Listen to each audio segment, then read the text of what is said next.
What's up, everybody? Kevin Wagstaff here with another episode of Spectora Spotlight. And today I have Lexy and Corey from ProTech. I love this episode because traditionally I interview owners, founders of companies, people that have gone through the entrepreneurial grind. This is a little different because these are two ladies that came on into someone else's vision and kind of took it as their own, and they are killing it. They are amazing operators. We met them at the IEB conference. I had heard of them before, but ProTech is a huge and growing company that's in IEB. And we just reflected on the conference a little, but this is an episode that might be good for you to share with leaders in your company to kind of hear how other leaders speak, how they view the company, how they're inspired. And maybe there's a good networking opportunity there, maybe there's not, but I just thought it was really fun to have on high-level leaders that necessarily didn't start the company, because it gives them a totally different perspective. And it's very inspiring to see someone care to this level, being kind of under someone else's umbrella and vision and then making it their own. So I apologize for the audio. I was in a WeWork conference room that had terrible echo. So I'm not going to ever record in one of those conference rooms again, but I apologize. The audio is not great on my end, but luckily I didn't talk a ton and let the ladies kind of run the show. So hope you enjoy. And again, send me requests for guests that you want to hear on the pod. If you want to be on the pod, shoot me an email. We'll get it done. And again, shout out to Eric Harmon. He sent me a polo and a hat. Amazing. I'm going to wear it on the next episode that we do a YouTube video on. So if you have a company shirt, you want to get a little bit of shine, send it to me, and we'll make it happen. So hope you enjoy. Thanks, guys. All right, ladies. Thanks for taking time out of your busy days to join me. It's only 3 weeks removed from the IEB conference. So I was pumped to get you all on in that window of time where there's still the energy and excitement. I don't know if it's worn off yet. But no, not yet. Not you're yet. Not? Okay, good. So I'll speak for myself. Yeah. I'm I had no energy coming out of it. I was dead, but that's okay. So how has life been since? What's the last couple of weeks been like since coming back? It's been busy. I feel like we got back in the first week, we got smacked in the face day one. And then day two, we're okay, wait, let's revisit everything we did and kind of get back into that mindset and go over our notes and things like that. Was that the first conference you all had been to for IEB? It was my first conference. Okay. Yeah. So I've been through RSTMM. So that was a series of 3 different times. And then I've been to, I think, 2 other different mastermind events as well. Gotcha. Well, let's give everyone the introduction to yourselves, where you're from, who you are, what you do, for those that don't know. All right. You want me to go first? Yeah. Okay. Go ahead. Well, so I'm Corey Morgan, and I'm originally from Kentucky, Kevin. I don't know if I ever told you that. You probably picked up on a little bit of an accent. A little bit. So I'm originally from Kentucky and went to school at Western Kentucky University, big basketball school, home of the Hilltoppers. Yep. And out of college, I joined the Army. I was an officer in the United States Army for 8.5 years. Traveled quite a few places, lived in quite a few places. One of them was my first duty station was in Hawaii, where I actually met Michelle Hopkin. And that started this whole thing because at the time she was also living in Hawaii. And so we met there and started a best friendship that's lasted 30 plus years. And I got out of the Army from here in the DC area right after 9/11, actually. I was pregnant with my daughter and got out of the Army. I was married to another service member, another officer, and we kind of saw the writing on the wall that one of us or both of us was going to have to deploy, that we were going to war, and just made the hard choice that I was going to get out and stay home and raise our daughter. So I was out of the Army for 8 years. Then moved back to Kentucky when the Army's Human Resources Command, the headquarters for all things, human resources for the Army, moved to Fort Knox, Kentucky, which was very close to my hometown, and moved to Kentucky. It started working for them and did a lot of work in the selection for officers, the promotions, selections, and evaluations, and worked for them and unintentionally became an expert on this tiny little piece of what the Army needed help with. And it was a very negative kind of connotation to it. When officers get in big trouble and are going to lose their promotions, I had to take them through that process, which was not fun for them or me, obviously, but I learned a lot of lessons from it. Worked for the Army for about 8-9 years as a civilian. And then that's when Michelle sent me the text, the famous desperate text. the text that was like, after COVID hit, like, hey, operationally, we need help. We need you. And she had been asking me for like 9 years to come join ProTech, but I had always really just felt that my heart was with the Army and helping the Army in whatever way, whatever I needed to do for them. And, but this seemed different that time. And I now know that it was kind of different after, COVID and everything had happened, and just getting back up on their feet after COVID and realizing that more processes need to be in place and systems in place. And so I flew out here in the middle of the pandemic before the airports were really even back open again. Right. It was like only a few people in the airport when I flew out here to meet with her, because that was obviously a face-to-face conversation, not a phone call conversation. So decided to make the move to Maryland, and here I am. Wow, what a journey. How did y'all meet in Hawaii? Just like hanging out on the beach, Well, or what? Like, no, actually, so this is kind of a funny story. Her and I were both married to different guys, and both of those guys were in the same unit in Hawaii. And so we met at a unit event. So we laugh, now we all laugh and say that we ditched the husbands and kept each other. True story. Yeah. Makes for Fact. great stories. I love it. Lexy, what about your journey to So my story is like not even half as interesting as any of that. Maybe I should have went first. I'm just older. So I'm originally from Ohio. And so Rob and Michelle, who own the company, are my now husband's aunt and uncle. My husband and I had been, I wouldn't say high school sweethearts, but we had like dated back when we were younger, whatever that meant at the time. And he had moved out here probably like 2011 to work for the family business. Mm-hmm. And we were kind of stayed connected, stayed friends, and then ended up me coming out and visiting. We ended up kind of doing a long distance things for probably close to a year. And honestly, I was kind of at a point in my life, I was young and trying to find my way and didn't know what that I wanted to do. And so there's a boy I liked who lives 6 hours from home. Like, why not pick up and exactly best decision. So I moved out here about 8 years ago, and actually started with ProTech pretty much right away, in kind of a funny way. So Rob and Michelle are my husband's aunt and uncle. So they were naturally over helping us unpack and getting us like settled into our apartment.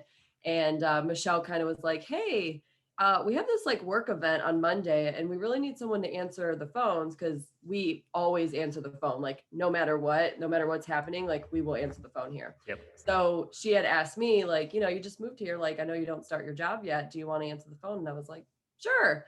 And so that Monday I started just answering the phones, and then kind of from there started doing like paperwork stuff. I would come in like once a week and just do like anything that they need just to make some extra cash.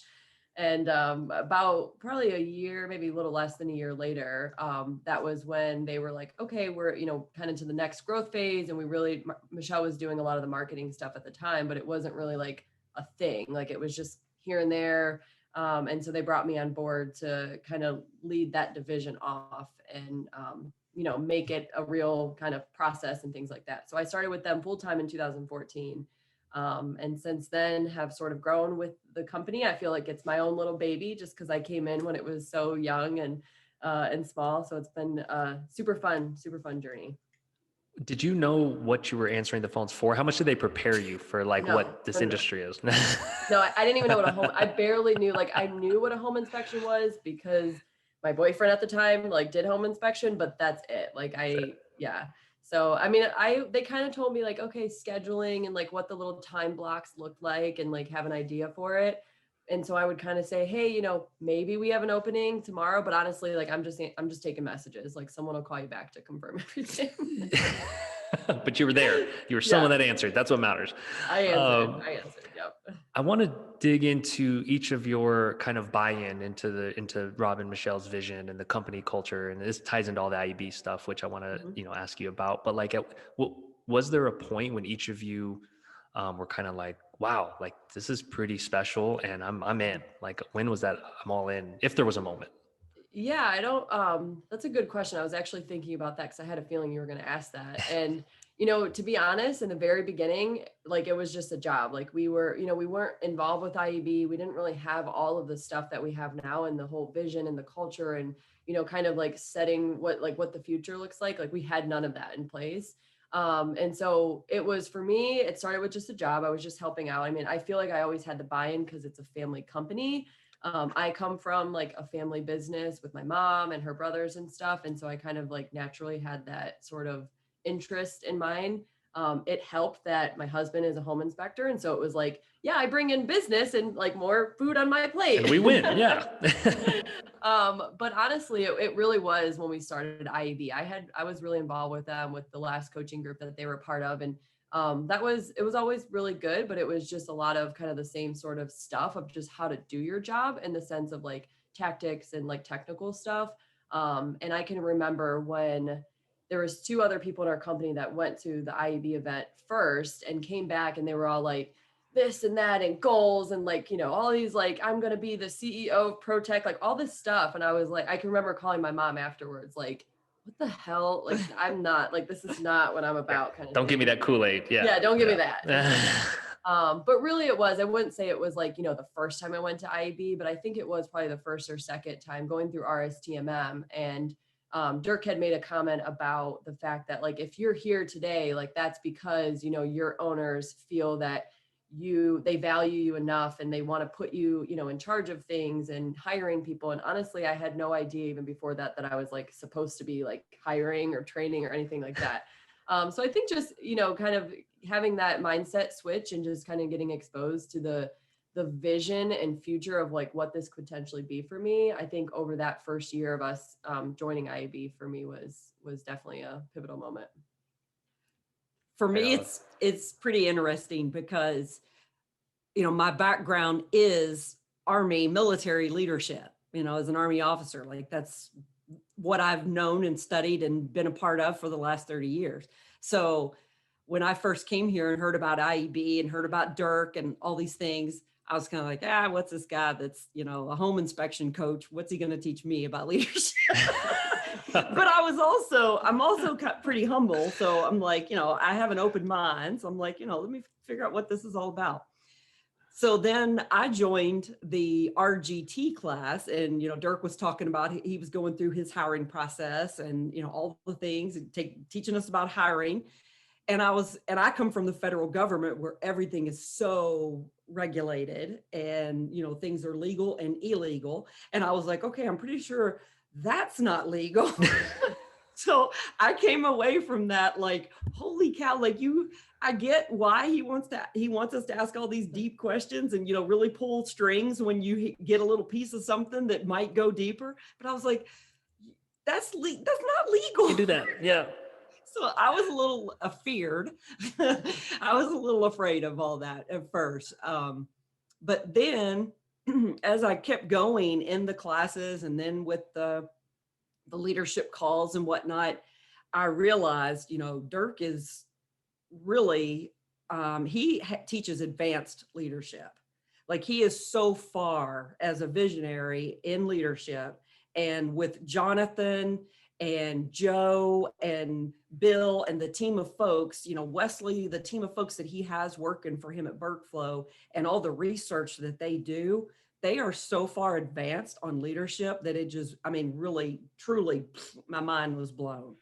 And I cannot believe that I've had so much advanced leadership training in this last year. That's way more than the last 20 years probably that I had working for the Army. And it's almost unfortunate, that the military is not looking for folks like Dirk, like Tony Robbins, just folks like that really are on the cutting edge of leadership and emotional intelligence and all of that. You nailed it. There's so many reasons why I was so excited to have you both on to chat. One, I guess industry outsiders is maybe a term where it's just like this industry just kind of found you, and then now you're applying all your skill sets and all these great things. It could have been any industry, right? Like your husband, Lexy, could have been a veterinarian, or you could have gotten into so many other like fields, but it almost doesn't matter what field, because like all these EQ leadership themes can be applied anywhere, right? And then also both of your energy and kind of just like how much you were just being your authentic, and how much you cared about ProTech. I was like that, like I want that on my team. You know, that's what we strive for. So I was excited to have you on. So what were some of the like impressions and takeaways from IEB? Like what was on your like, hey, these are things we're going to come away with and do, or even feelings of just how it went? I stole one from you. Which one? And actually I'm not the only one, because I heard that Harmony's team implemented some of the things, but the open door, your Slack open door, was this? Yeah. Mm-hmm. Yeah. That one is one that is on my to-do list. Absolutely. I came away from IB, the Unite, a little bit different than everybody else. I already, we spoke about this in one of the last calls when we kind of unpacked and downloaded the Unite event for everybody on the ELT call. And I took an appetite suppressant. I didn't want to, I came back with energy, but I also came back with, I've already learned in this last year that I'm not Dirk, and I can't do it the way Dirk does it for everybody here.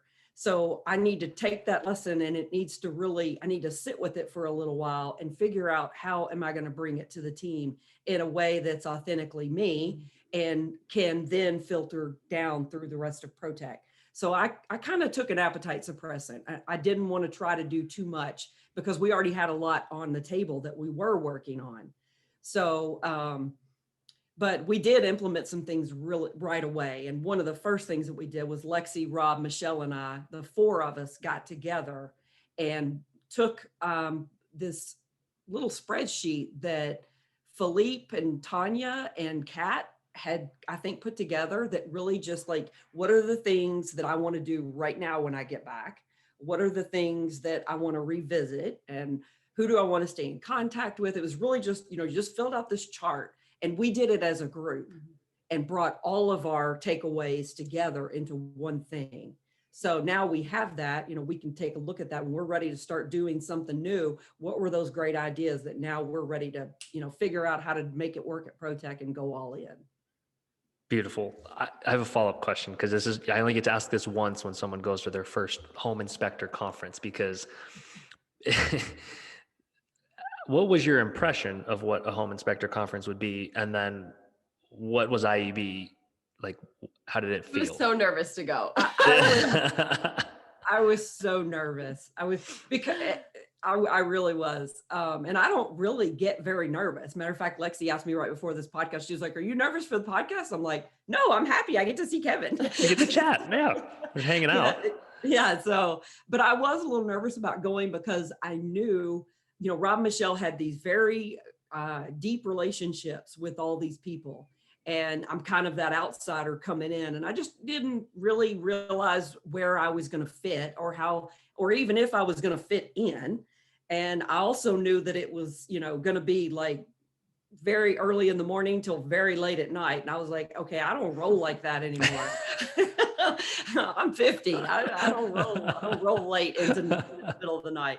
So, but my impression was that inside IB, there is an amazing group of people who are not just leaders and like just, they're in the home inspection industry, but these are folks that could do anything in any industry. So I was really super impressed with a lot of the owners, the ones that spoke, some of the younger people, just like Lexy, that you guys, you and Michael, just the Max home inspections, they have Mitch, the older one, but then they also have Sean and Sylvia. Yeah. And Sylvia, and just super impressed with everybody and how giving and caring. And that's something like, I'm kind of a person that holds my cards tight. So I've had to drink the Kool-Aid of IEB and be more of a sharing person. But the thing about it is, it's easy to share with somebody that you like and that you feel a connection and can align with. And that's the thing I like about IEB, is that not just anybody's getting in. And if they let you in, you know, you're kind of in on a trial period until you prove your integrity and that you're willing to share and that you are in alignment. And they're not afraid for somebody that isn't, to ask them to step out. So that's the big thing with IEB that I appreciate. They are protecting, you know, their integrity, their just how they feel about business and those alignments and all of those connections that they have. And I really like that. It's unique for any industry. I tell people that, where I'm like, this isn't just home inspector good. I believe this is like any industry good, what's happening and how special it is. Lexi, what were your kind of immediate thoughts and takeaways?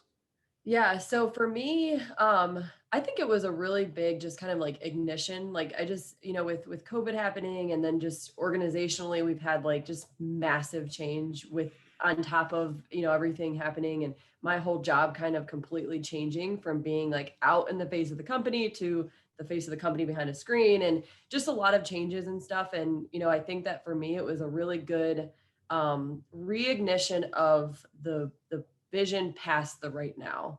You know, just seeing all of the other different companies and, you know, knowing all of these things that we've been wanting to do, but then seeing people and they're actually doing it, right? Like they're actually growing their businesses and expanding into other areas and starting new businesses.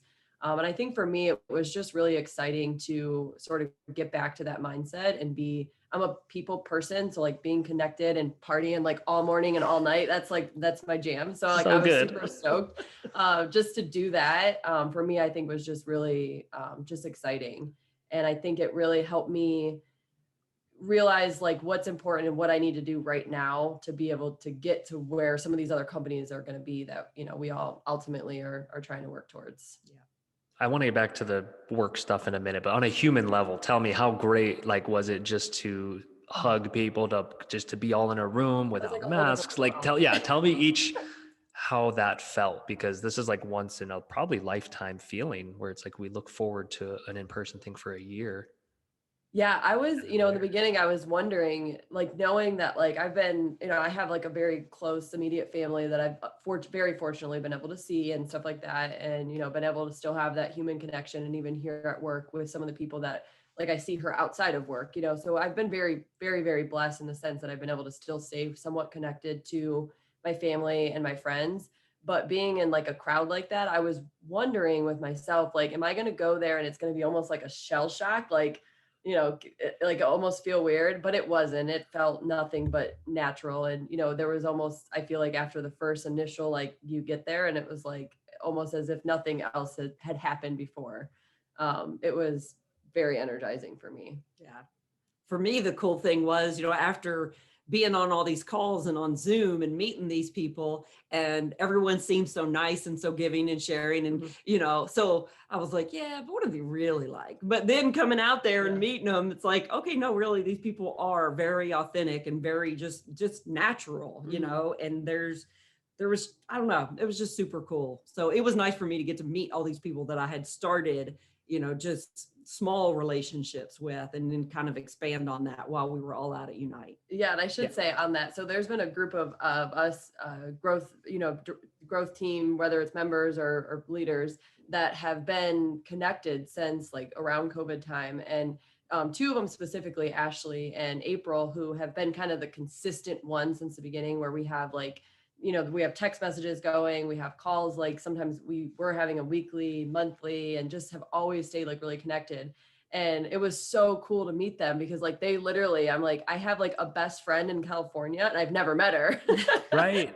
So like we saw each other and it was like, you know, like we're best friends and like we never even met. And so it was really cool to just see the people, like Corey was saying, that you've connected with, and just finally get to like hug them and say hello, like on a real level. And it just made me realize how much, it reminded me of how much is lost through a Zoom, and like body language and demeanor and energy and smiles are just different, and everything that like the human connection brings is just so special. And then it's magnified by a year of COVID. And then like, even like Corey, we've emailed and I felt your warmth through email, but then it's like when you meet someone and they like come in for a hug, you're like, yeah, hey, like it's real. Like we're friends, we're doing this. And so the whole thing was electric for me. I loved it. I think it was, it's only going to get better, but that one the first conference back was what I was kind of like daydreaming about, because I get energy from people and being in a crowd. But yeah, wanted to touch on that because I thought it was a very special moment. Even that first session, everyone's kind of like warming up of like this post-COVID feeling. And then the party obviously was a great time. So I want to talk about just leadership in general with you two, because I was so impressed with just your level of just the game and the level you play at, that I could tell each of you operate at.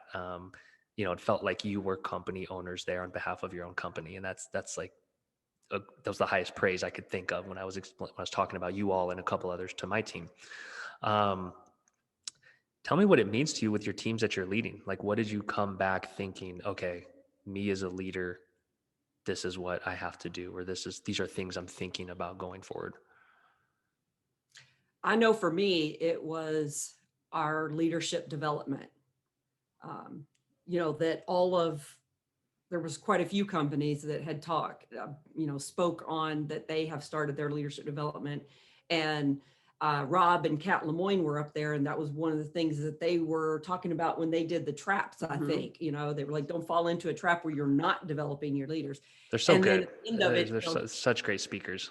Yeah. And he said, who wants this t-shirt or whatever? And I was like, me, because that's something that I had been talking about that hadn't been able to get to yet, in my first months here with ProTech. So I took that t-shirt and realized, this is my accountability piece that's going to hold me accountable, and to get that going, because a lot of our team members, I always say Lexy comes by a lot of leadership naturally, and she'll say she had a great example from her mother. But a lot of our leaders are young, and ProTech is some of them, their first real career job experience. So if we're not teaching it to them, they didn't get it from somewhere else. We got to develop that, and some of them have some things that they've already experienced that have made them shy away from leadership. So I'm like, we got to go back to the foundation, back to the principles. And that's where I need to start with our younger group of leaders. And then let's move forward to get them to where they can accept what Dirk is saying, and not be overwhelmed by it, and be able to embrace it and start implementing it. So for me, that was the big thing, was developing our leadership program. And we got it started.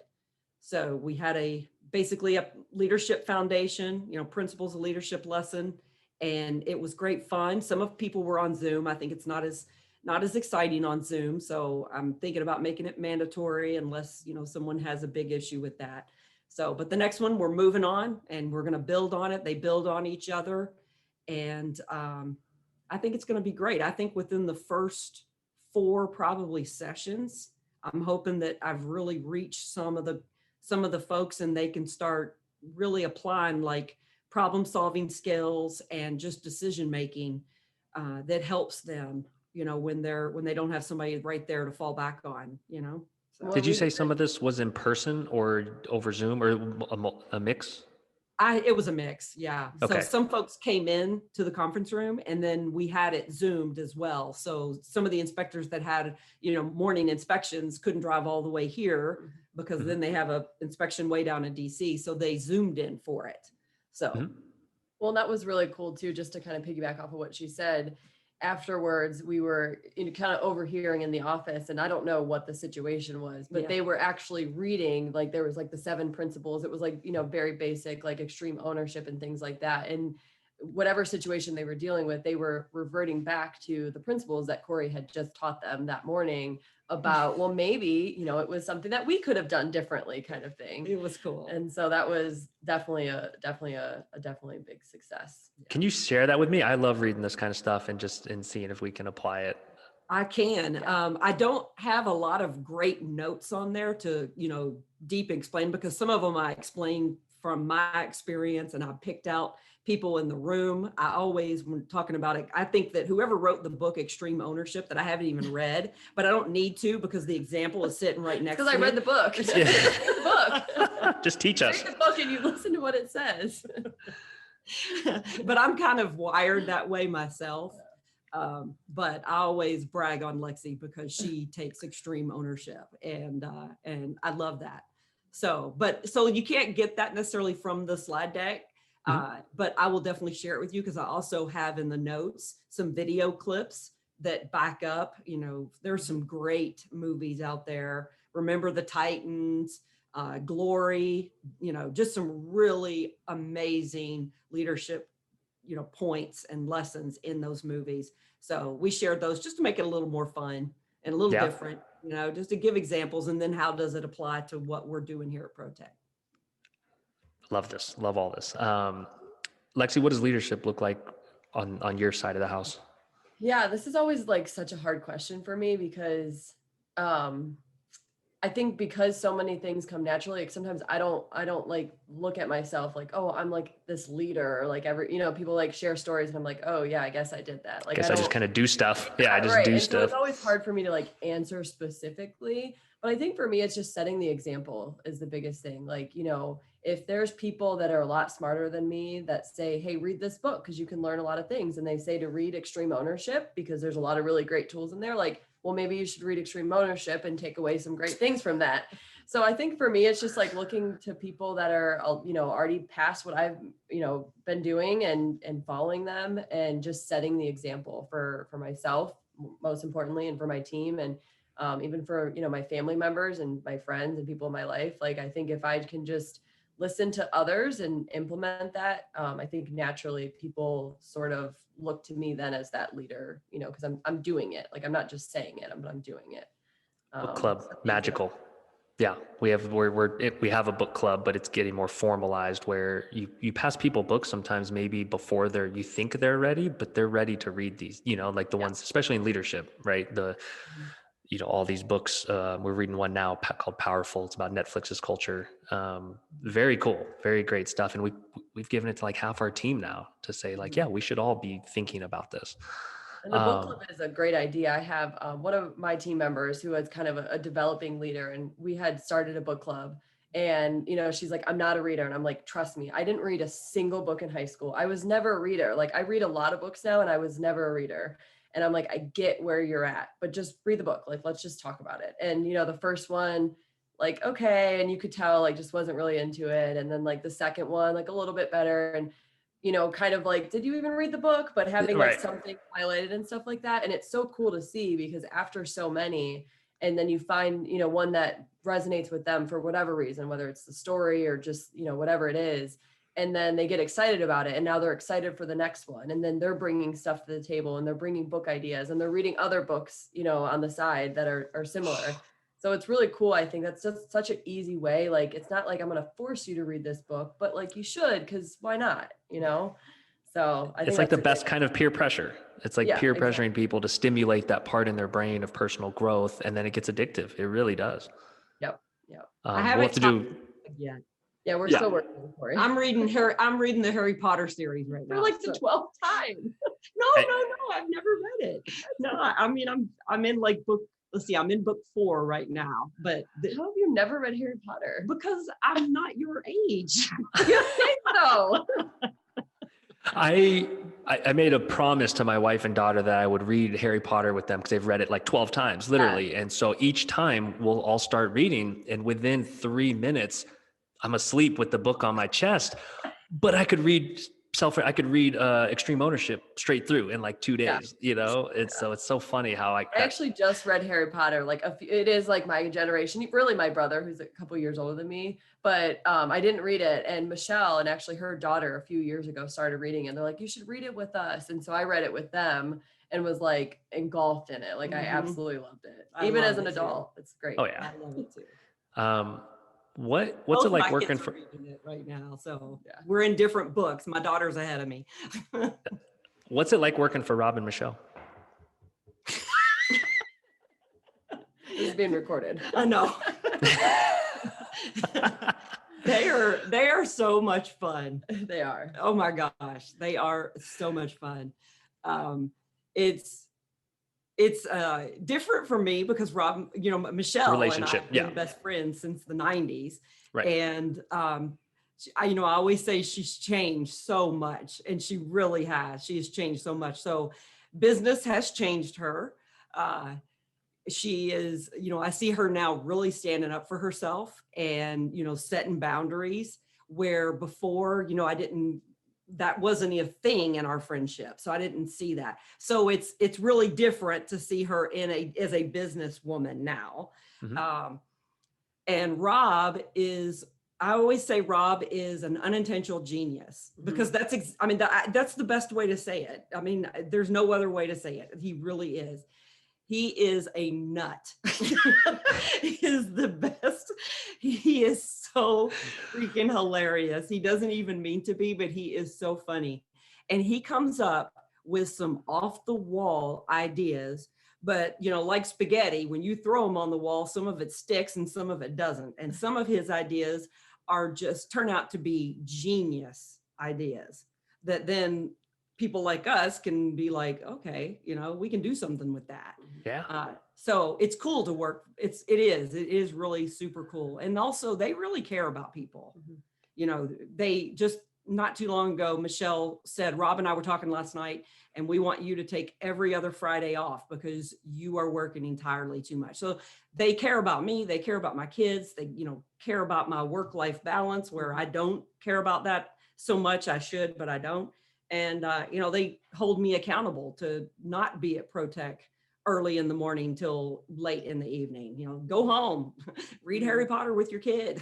Yeah. Well, that I think is such a big thing. Like the if you care about people first, then the rest of it kind of doesn't matter. Because just to touch on that, like they're the most giving, loving, kind people in the world, in the sense that if you go to them for anything, like, my husband and I talk about it all the time. Like there's a sense of like security having people like that in your life, that that no matter what, you could go to them and they're going to help you in whatever way that they possibly can. And, like Corey was saying, like the whole work-life balance thing, like they know the work's going to get done if you're happy with your home life and if you can find that balance. And so like you need a day off, there's never a question about it. And it can be frustrating sometimes because there have been people here that kind of take advantage of that, and that, oh yeah, we're really flexible here, so I can just always leave early and always, have off and whatever. But just having that level of just understanding that, people's home life is really important too, I think is definitely hands down the best thing ever. Yeah. That's what I gathered from them, was that they view it as it should, I believe it should be, which is like, we're holistic people that bring our whole selves to work, and they're intertwined. Like we're going to have issues that happen. We're going to have tough times, and we should be able to talk about them. It's not this like strict boundary anymore of that's just work and that's just like personal life. Right. I want to shift to what I was really excited to ask you all about, which is just being, I guess, women that lead in business is we need it more in our industry. We need it more just everywhere. My wife reads so many books because she's an entrepreneur herself. And so she's always like talking to me about these societal and these like subconscious things that somehow either hold back or give the illusion of holding back women, of like being in leadership and then not apologizing for it, of just being like, yeah, I'm leading this team, and things that like are harder to talk about, right? Because there's certain things that if a man did it, wouldn't be a conversation, right? So I want to talk, is that something you all even think about, or is it something that you kind of have personal pride in, or is it just, hey, you're in these positions and you're just leading just like anyone else would? Yeah, I think because for me, my example and my whole entire life, my mom was an entrepreneur with some of her brothers, and 5 older brothers, and only like 3 of them made it in the business with her. And she was the boss.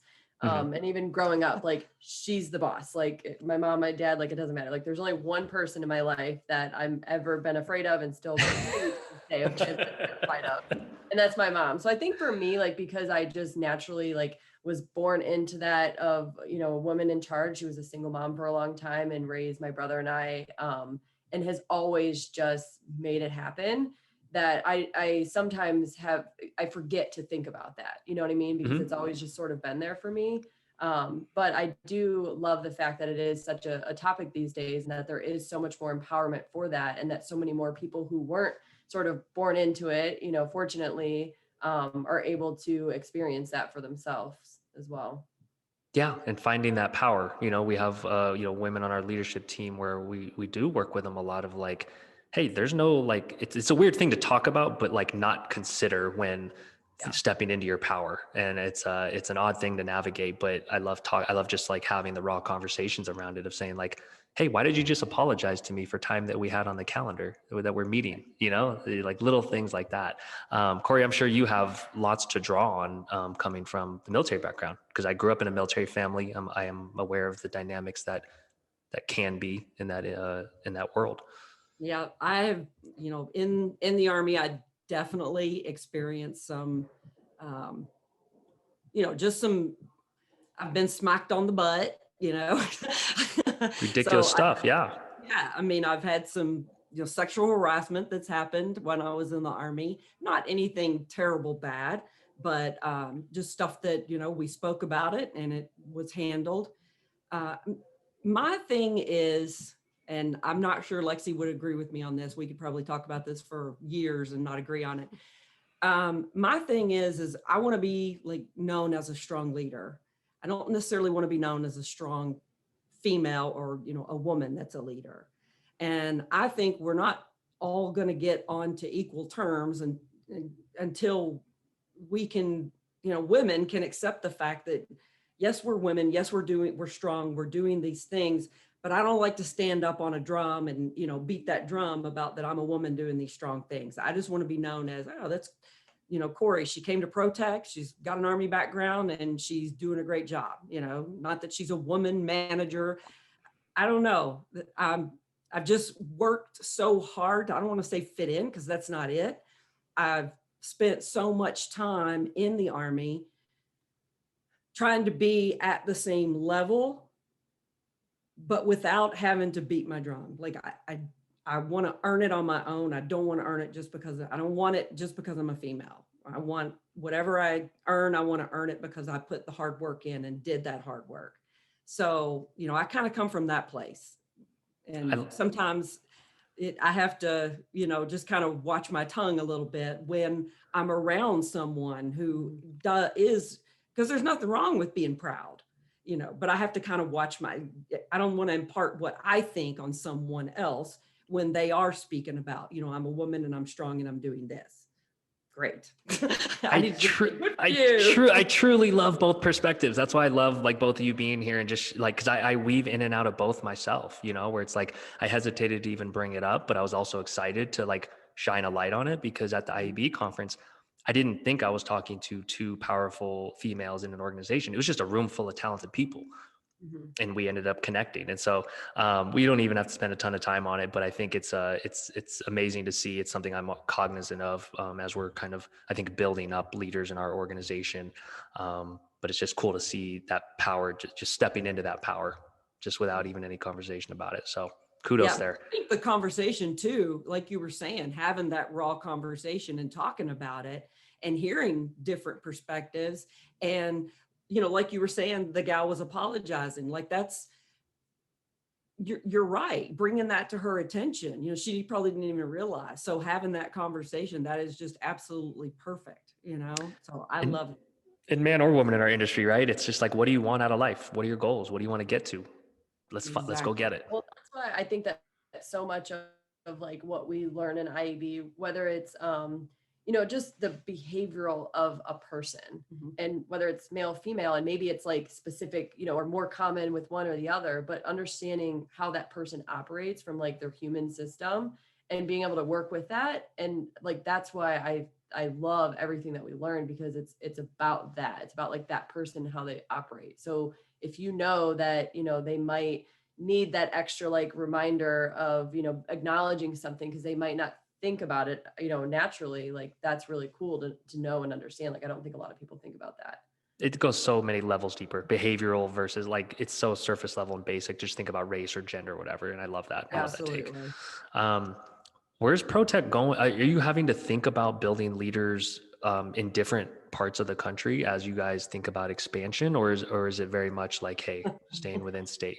Yeah, that was a big takeaway too from Unite is we were talking with Rob afterwards and we're like, okay, so like, give us like the rating of like all these companies and then like, where do you think we are? Like tell us like honestly. And he said we're on the highway going about 40.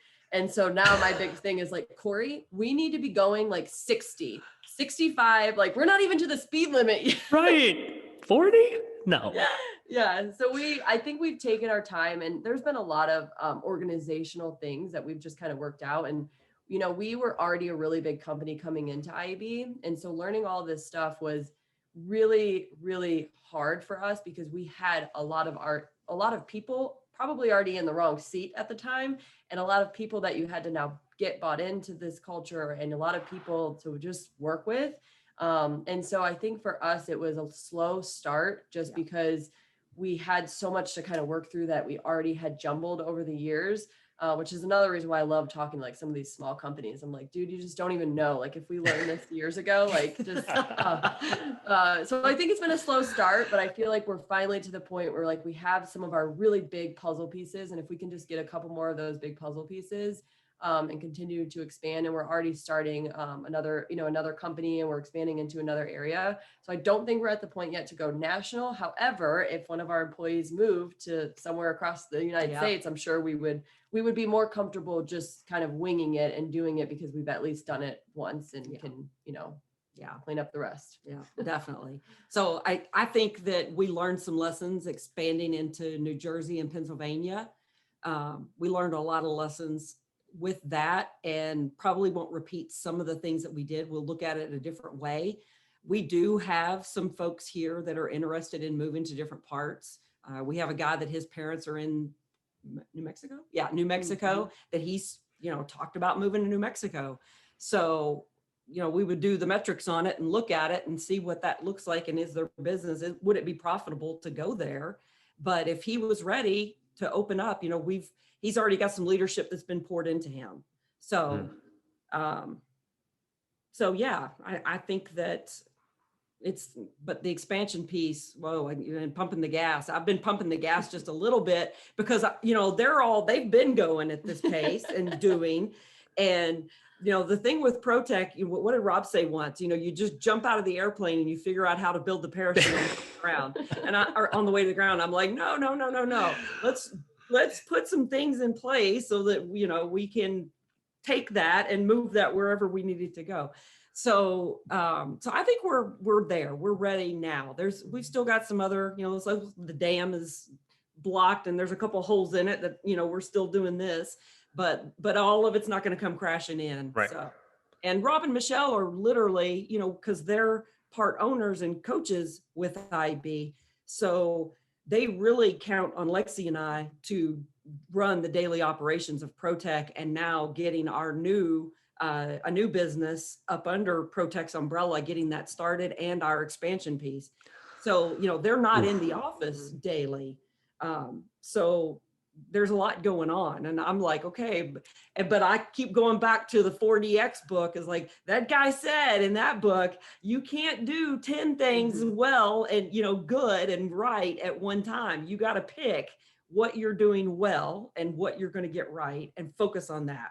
So that's the main reason I feel like we're going 40 down the interstate, but I keep telling her, I'm pushing the gas. I'm hiring that plumber. I'm getting us a plumber. Well, I think it goes back to it goes back to the people, right? It's like, who do you need in place? Like Corey and I keep talking about this is like, okay, who do we need to free up some of her time so that if we did expand into a new area, it's never going to be like, you're just available, just sitting around waiting for us to expand, but like to where it's not like so much like, who's that person we're missing?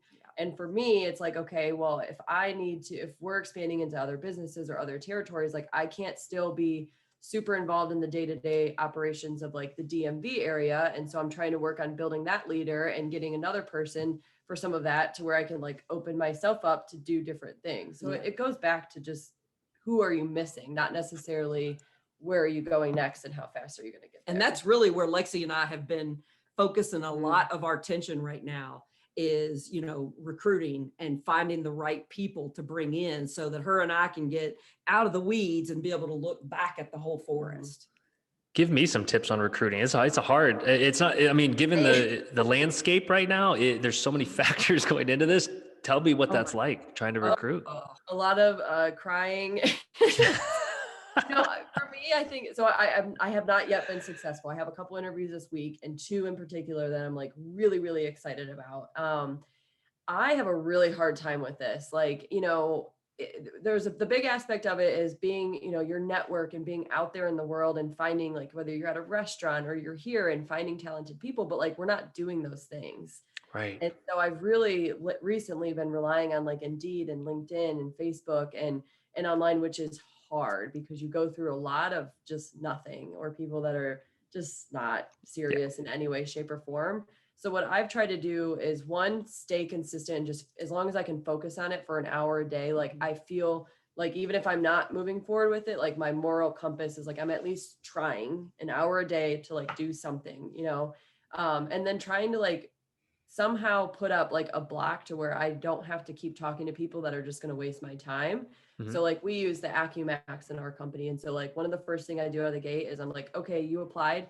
Thanks for applying. Here, take this, what's a good email to take this assessment? Well, if one, you don't get back to me in a timely manner and your email looks like you've never written an email again, or you just whatever, like I'm not wasting my time. Mm-mm. And so I think just trying to find like whatever that like block is that you can give them, like, here, right out of the gate, can you do this? Yes or no? And if yes, then maybe we'll talk. And, hopefully if everything goes well this week, that it might be working out, but I don't really have an advice. I'm still working on it. Yeah. And recruiting hiring and recruiting is something that I kind of felt like I had down coming from the Army. I hired lots of people, but this been a huge eye opener for me because, the folks that were applying to be on my team in officer promotions working for the Army, it was pretty easy. They all go on usajobs.gov and throw their resumes in there and apply for jobs. And I get resumes thrown at me, where here it's like, holy cow, where are people? Is there anybody out there that would like to get paid? Right. It's almost ridiculous. Yeah. So, we're getting super, super creative, which Lexy was already creative on trying to recruit people. But they're trickling in. Indeed has been the most, I've made the most money probably here recently with resumes coming in from Indeed. But I'm definitely having to weed through, the folks that are in Africa and in UAE, and I'm like, why are these people even applying? Like, just rapid fire, quick apply. I think there's a quick apply button on there. Someone just told me about that today, where you don't even get to the description. It's just like quick apply, and I'm like, we're not even reading all the stuff we're putting time into writing in there to talk about. Yeah. That's the other thing. Like before, when I was having phone interviews and they would like ask questions, and I'm like, do you even know like what you're even applying for? Like, why are you talking to me? Like, I just want to punch you. Yeah. Can you spell ProTech? No? Okay. Nope. Yeah. What's the team makeup currently? Like different types of roles and how many? And then like, what are you hiring for now in case someone happens to be watching this in there? Yeah. So I'm hiring right now for an outside sales rep, specifically for our DMV area. And then probably pretty soon after in our Philadelphia, New Jersey area. That person is going to be like boots on the ground, having meetings with real estate agents, going out, giving presentations, going to all my different trade shows, networking events, really just going out and making friends. And there's a lot of free drink tickets at some of these events. So it's just a person who is dynamic and outgoing and who just likes to go and connect with people. Those are probably my 2 biggest roles right now that I'm looking for. I'm already looking for my replacement. Yeah. Been looking for that for years. That's not true, but I am trying to grow my replacement already because, but anyway, we're looking for, we have Bradley coming in as the director of services right now, but we haven't put him in a full-time slot. So we're still working that piece of it out. Our director of operations position is currently open. I recently posted for a ops and admin assistant, someone that can really just kind of take some of those tasks off of me since we don't have a director of operations right now. and hopefully grow that person into the director position if no one else in the, in the office or even an inspector is interested in it. So what else are we hiring? We are looking for a plumber. We're always looking for an electrician. What else are we looking for? I mean, those are probably the biggest. Those are right our biggest now. ones. Yeah. And that's because you guys offer those services in-house ongoing as a ongoing maintenance. Well, we Something want we're to. working on. Yeah. Yeah. That's exciting.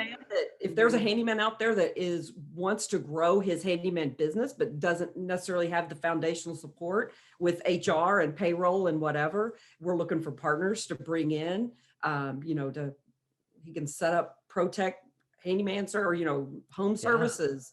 Yeah. So we've mold remediation, we're wanting to get into radon remediation. We have not yet started that we want to do. So our sewer scopes, I feel like sewer scopes, we're just letting money just fly off the table. Yeah.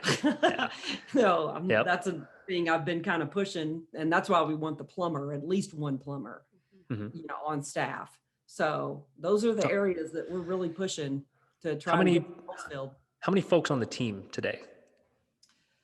Today, we just hired a new guy I yesterday. think we're probably close to 50. Yeah, we're between we're probably like 47 right now. Yeah. Wow. So, Yeah. We have 21 inspectors. and then we have college kids that kind of come in and out. So Yeah. it's hard to pinpoint each Yeah. day. Yeah. But I love thinking of the services as like the next phase of kind of our industry and then evolution, obviously within ProTech, because I think that, like you said, is just where the bag is. That's the money that's left on the table, I think, by every big multi in an area that they all should be expanding into. So I'm excited to see how that plays out. And as software providers, we're constantly thinking already of like how to set up the infrastructure to account for all these other service providers that are under your umbrella. Yeah. So I think that's the We're future. in touch with our, we have a IT girl, Julie, who's just like an absolute genius on like, she not like knows how to code, but like knows what she wants of like how things should be. What it should look like. Right. And yeah. As a matter of fact, she's firing a software company tomorrow. Yeah. For Peak Environmental. Yeah. For our second company. She's fired him because it just doesn't do what we need it to do. It's like, bye. Yeah. And Yeah. I'm tired of her investing all her time trying to fix it. So yeah, it's a complex world that we're entering, I think, with all these different services and how they connect and the routing and the notifications. And so it's exciting. We're pumped for this next phase because I think like empires are going to be built based on kind of this premise of the homeowner needs all these services and they should probably just come from ProTech as opposed to just going on Yelp or Google. Yep. I agree. Right on. We're almost at the hour. Anything that we didn't talk about that you thought we should have, or that we that you were thinking I was going to ask? I really didn't.